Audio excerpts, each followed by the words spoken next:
వీళ్ళని గతంలో Congress party, BRS party అంటే ఎంఐఎం ఏదైతే ఉందో పార్టీని అన్ని పార్టీలకు అనుసంధానంగా వాళ్ళు ఏ పార్టీ వచ్చినా కానీ కూడా ఆ పార్టీలకు మర్జ్ అవుతారు.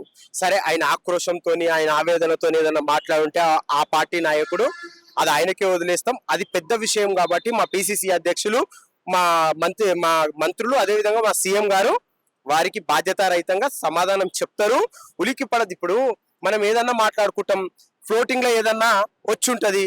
అట్లా కూడా మా వాళ్ళకి ఏదన్నా వచ్చిండొచ్చు ఎంఐఎం పార్టీ నాయకులకు. వాళ్ళు కూడా అట్లా మాట్లాడడం సబం కాదు. ప్రజాప్రతినిధులుగా అన్ని పార్టీలను గౌరవిస్తూ మాట్లాడుకోవాలి. ఇది మేము ఈ రోజు రూలింగ్ లో ఉన్నా సరే మేము ఎప్పుడు గతంలో ఇప్పుడు మాట్లాడలే.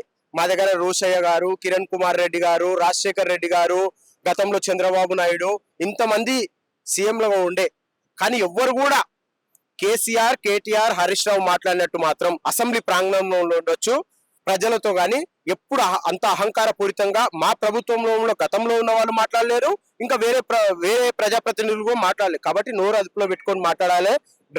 ముఖ్యంగా డ్రగ్స్ ఏదైతే డ్రగ్స్ టెస్ట్ కు మేము రేపటి నుంచి టెస్ట్ కిస్టులు ఆ అసెంబ్లీలో పెడుతున్నామో దానికి మీ నాయకులందరూ కూడా టెస్టులు చేయించుకోవాల్సిందిగా ఒక కాంగ్రెస్ పార్టీ ప్రజాప్రతినిధిగా మీ అందరినీ చేతులెత్తి వేడుకుంటున్నాం.